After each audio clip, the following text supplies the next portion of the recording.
आदरणीय पूजनीय भंते जी। अम, हर दिन में कहीं ना कहीं तो मुझे गुस्सा आता है अचानक। ऐसे क्यों हो रहा है भंते जी? क्या करो पूछो। क्या करूं? धम्मा स्कूल जाता, संडे का धम्मा स्कूल में आता है और गुस्सा बहुत आता है। हाँ, क्या करूं उसके हम्म, लिए? गुस्सा गुस्सा क्यों करते हो आप? आ जाता क्यों है वो। गुस्सा? हाँ, मतलब ऐसे अकारण थोड़ी ना आएगा, क्यों? कुछ ना कुछ कारण होगा ना, कि जैसे जो गुस्सा आता होगा, है ना? क्या कारण है गुस्सा आने का? एक हम्म, आधा उदाहरण बताओ कि कैसे आपको गुस्सा आता है। अभी नहीं लगा है लाइक कभी कभी मुझे आते हैं, कभी कभी मुझे अचानक एक चीज का याद आता है। फिर वो जो मुझे मेरे लिए वो ऐसे कुछ वैसे हुआ, और ऐसे कुछ बहुत कुछ हुआ तो मुझे अपने आप याद आता है। तो इसी वजह से मैं गुस्सा हो जाता हूँ, तो उसको रोकू कैसे? हाँ, तो अपने आप मतलब क्यों, मतलब उदाहरण अगर देंगे, जैसे मम्मी ने आपको काम के लिए भेजा और आप गुस्सा हो गए, है ना? गुस्सा हो जाते हैं ना, मम्मी आपको ज्यादा काम बताती है तो, है, होते हैं ना? टीवी तो क्यों नहीं हो रहा देखने है दिया गुस्सा? तो। हाँ, टीवी नहीं देखने दिया तो गुस्सा हो जाता है। तो देखो, गुस्सा होने के पीछे हमारे मन में, हमें ये लगता है कि हमें टीवी देखनी चाहिए, मम्मी तो हमें काम बता रही है, तो हमारा मन नहीं होता काम करने का, इसीलिए हमें गुस्सा आ जाता है ना? ये सबसे उसके पीछे का कारण है, गुस्सा आने के पीछे। तो आपको क्या करना है? आपको समझना है कि जो लोग हैं वो हमारे भलाई का विचार कर रहे हैं, जैसे मम्मी हमारे भलाई का ही तो विचार करती है ना। तो उनके ऊपर गुस्सा नहीं करना है, उनका गुस्सा नहीं आना चाहिए, क्योंकि वो तो हमारे भलाई का विचार कर रही है। हम छोटे हैं, हमें नहीं समझता है चीजें कैसे काम करती है। उन्होंने तो बचपन देखा है, उन्होंने तो इतने सारे साल जिए हैं हमसे ज्यादा, उन्होंने लोगों को देखा है, दुनिया को देखा है, सीखा है कि दुनिया कैसे काम करती है, लोग कैसे होते हैं। तो वो हमें अच्छा ही मार्ग देते हैं, हमें अच्छा ही शिक्षा देते हैं। तो जो कह रहे हैं तो हमें सुनना चाहिए, आज्ञाकारी होना चाहिए, है ना? हम गुस्सा कर रहे हैं, इसका मतलब क्या है कि हम आज्ञाकारी नहीं है। हमें लगता है कि हमारे मन के हिसाब से होना चाहिए, और जितना हम कोशिश करेंगे मन के हिसाब से हो, उतना ज्यादा गुस्सा आएगा। और भगवान बुद्ध जी बोलते हैं, इस संसार में कोई चीज हमारे मन के हिसाब से नहीं होती है ना? सभी प्रकृति के नियमों के आधार पे होती है। तो कोई व्यक्ति हमें बोल रहा है, डांट रहा है, तो हमारे मन के हिसाब से वो नहीं सुनेगा। तो अगर हमारे पेरेंट्स, हमें मम्मी पापा अगर हमें डांट रहे हैं, तो उनका सुन लेना चाहिए, क्योंकि वो हमारे भलाई की तो बात कर रहे हैं, है ना? हम छोटे हैं, हम समझ नहीं सकते ना, लेकिन हमारे टीचर समझ सकते हैं कि अगर हम होमवर्क नहीं कर रहे तो टीचर डांटेंगे, टीचर मारेंगे। टीचर ने मार लिया, उसके ऊपर हम गुस्सा हो गए, तो ये मतलब उसमें कुछ मतलब अच्छा ही नहीं है, वो बुरी बात है। तो हमें समझना है कि गुस्सा करना बुरी बात है ना? और दूसरों का समझना कि दूसरे क्यों ऐसा बोल रहे हैं, मुझे क्यों टीवी नहीं देखने देते हैं, है ना? तो ऐसा हमें समझना चाहिए, हमें कोशिश करनी चाहिए कि दूसरों का हम रिस्पेक्ट करें। तो इसीलिए भगवान बुद्ध जी ने बोला है कि हमारे जो माता पिता है उनकी हमें रिस्पेक्ट करनी चाहिए, गुरुजन है उनकी हमें रिस्पेक्ट करनी चाहिए। उन्होंने हमें मारा भी, डांटा भी, बोला भी, तो भी उनके ऊपर गुस्सा नहीं करना चाहिए, उनके प्रति द्वेष भावना नहीं करनी चाहिए। क्यों? क्योंकि वो तो हमें सिखाने के लिए ही बता रहे हैं।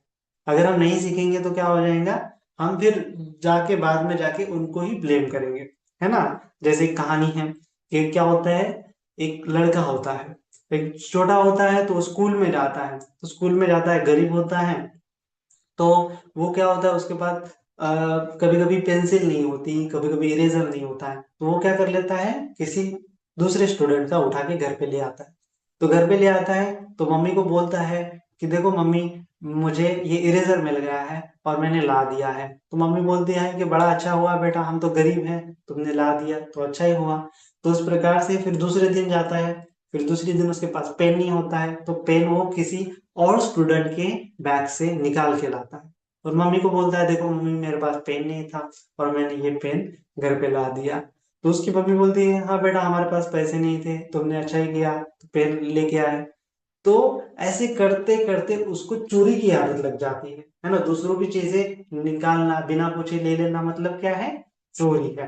तो उसको चोरी की आदत लग जाती है। फिर ऐसे करते करते वो बड़ा चोर हो जाता है, बड़ा हो जाता है। थोड़ा सा बड़ा हो जाने के बाद एक दिन उसको पुलिस जो है गिरफ्तार कर लेते हैं, गिरफ्तार कर लेते हैं और फिर उसको जेल में डाल देते हैं, है ना। इतना भी मतलब वो इतना भी बड़ा नहीं हुआ होता है, जैसे कॉलेज में गया है, स्कूल से कॉलेज में गया है, तो पुलिस उसको पकड़ के जेल में डाल देती है। जेल में डालने के बाद उसकी मम्मी फिर से आती है, तो मम्मी उसको टिफिन लाती है। जैसे मम्मी हर हमेशा टिफिन लाती है, तो मम्मी उसको टिफिन लाने के लिए बोलती है, टिफिन लेके जाके जेल में लेके जाती है। जेल में लेके जाने के बाद फिर वो उस लड़के को बड़ा बड़ा दुख होता है ना। उस लड़के को बड़ा तकलीफ होती है, अभी तो मैं कॉलेज गया हूँ और कॉलेज में ही पुलिस ने मेरे को अरेस्ट कर लिया है, पुलिस ने अरेस्ट कर लिया है, तो अभी मुझे नौकरी नहीं मिलेगी, कितनी सारी चीजें होगी, मेरा जीवन तो बर्बाद हो जाएगा। उसको ऐसा लगने लगता है, रियलाइज होने लगता है। तब उसको लगता है कि ये सब चीजें वो अपनी माता को बताना चाहता है, और वो माता सुनना नहीं चाहती। वो माता को बोलता है कि मम्मी इधर आ जाओ, मुझे तुम्हारे कान में कुछ बोलना है। तो वो कान में मतलब वो उसकी माता जी जैसे उसके मुंह के सामने कान करती है, वो जेल की सलाखों के बीच में ही, तो वो अपनी माता के कान को चबा लेता है, काट लेता है। तो उसकी माता मतलब उसको क्रोध आता है बहुत उसकी माता के ऊपर। क्यों क्रोध आता है? क्योंकि उसकी मम्मी ने उसको कभी समझाया ही नहीं था। वो बोलता है, मम्मी मैं तो छोटा बच्चा था, मैं स्कूल से पेन पेंसिल लेके आता था, तभी तुमने मुझे रोकना चाहिए था, लेकिन तुमने मुझे रोका नहीं। तब मैं ना समझता, है ना, तभी तुम अगर मुझे रोक देती तो आज मैं जेल में नहीं होता, मेरा जीवन और ज्यादा दुखमय नहीं होता, है ना। तो तुमने मुझे रोकना चाहिए था, है ना। तो वो ब्लेम करता है अपनी माता को फिर, और खुद दुखी होता है, मम्मी को भी दुखी कराता है।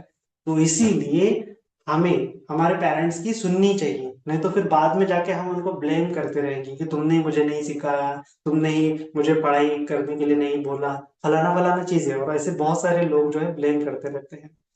तो इसीलिए माता पिता जो जो बोल रहे हैं, हाँ ना, हमारे भलाई के लिए बोल रहे हैं तो उसको सुनना चाहिए, पढ़ाई करने के लिए बोल रहे हैं तो उसको सुनना चाहिए, चोरी नहीं करने के लिए बोल रहे हैं तो चोरी नहीं करनी चाहिए, झूठ नहीं बोलने के लिए बोल रहे हैं तो झूठ नहीं बोलना चाहिए, है ना। ये चीजें हमें सीखनी चाहिए, इससे हमारा कल्याण होता है। भगवान बुद्ध जी ने भी तो यही धम्म सिखाया ना हमें, झूठ नहीं बोलना, चोरी नहीं करना, दूसरों को बुरा नहीं कहना, दूसरों की रिस्पेक्ट करना, है ना। चाहे हमसे बड़े हो तो भी रिस्पेक्ट करना, चाहे हमसे छोटे हैं तो भी रिस्पेक्ट करना। तो हर चीज, हर जीव की हमें रिस्पेक्ट करना है, ये भगवान बुद्ध जी ने हमें सिखाया है। तो इसको बोला जाता है मैत्री रखना दूसरों के प्रति। रिस्पेक्ट करने का मतलब क्या है? मन में मैत्री रखना। तो दूसरों के मन में, दूसरों के प्रति अगर हमारे मन में मैत्री भाव होगा तो गुस्सा नहीं आएगा, है ना। और गुस्सा करेंगे तो हमारा ही जीवन बर्बाद होता जाता है। तो हमें गुस्सा भी नहीं करना है, दूसरों की रिस्पेक्ट करना है, आज्ञाकारी होना है ना। मम्मी पापा कितने अच्छे हैं, आपको धम्म की राह पर लेने के लिए कितना प्रयास कर रहे हैं। धम्मा स्कूल में आपको बिठाते हैं, तो आपको खुद के मन में, खुद को मन को कंट्रोल करने की कोशिश करना है, गुस्सा नहीं आने देना है ना। गुस्सा आता है, नैसर्गिक है, कोई दिक्कत नहीं, लेकिन धीरे धीरे कंट्रोल करना है। जैसे भगवान बुद्ध जी ने सिखाया ना कि हमारे मन को कंट्रोल करना बहुत दुर्लभ है ना। यह आसान काम नहीं है, लेकिन फिर भी हमें करना है। भगवान बुद्ध जी बोलते हैं, बाहरी चीजों में तो हम हजारों विजय प्राप्त कर ले सकते हैं, लेकिन मन पे विजय प्राप्त करना ये बहुत ही बड़ा वीरों का काम है। तो हमें क्या करना है? बुद्ध की तरह बनना है ना, हमारे मन पे विजय हमें प्राप्त करना है। मन जैसा नचा रहा है वैसे नहीं नचना है, हमारे मन को शांत करने की कोशिश करना है। तो जब भी आपको गुस्सा आता है तो आपको क्या करना है? बुद्धा का स्मरण करना है कि बुद्धा कभी गुस्सा नहीं करते थे, है ना। बुद्ध के ऊपर लोग कितनी गाली देते थे, तब भी बुद्ध गुस्सा नहीं करते थे, है ना। वो बड़े प्यार से उनको समझाते थे, बड़े शांति के साथ अपना मत जो है उनके सामने रखते थे। तो हमें ये शांति को समझना है, बुद्ध से सीखना है। और थोड़ा सा ध्यान भी करना है। मम्मी अगर ध्यान को बैठ जाती है तो आपको भी ध्यान के लिए बैठ जाना है। सांस के साथ खुद को शांत करना है, खुद के गुस्से को शांत करना है ना। दीर्घ श्वास लेते हुए ऐसे खुद का गुस्सा जो है शांत करने की कोशिश करना है। 2-4 बार सांस लेंगे तो गुस्सा शांत होता रहेगा, है ना। तो इस प्रकार से आपको गुस्से के ऊपर काबू पाने की कोशिश करना है, फिर धीरे धीरे काबू हो जाएगा। ठीक है। तो अभी जितना मम्मी आपको समझाएंगी उतना आपको सीखना है ना। तो ऐसे अगर आज्ञाकारी रहेंगे तो धीरे धीरे आपका जीवन जो है एकदम सुखमय होता चला जाएगा, गुस्सा नहीं आएगा, शांति होगी, आप पढ़ाई में भी आगे जाओगे और आप एकदम अच्छे नागरिक बनोगे, लोगों का कल्याण करोगे, समाज का कल्याण करोगे, है ना। तो वो चीजें हमारी माता पिता का सुनने के बाद ही हो सकती है, तो इसीलिए माता पिता की सुना करें।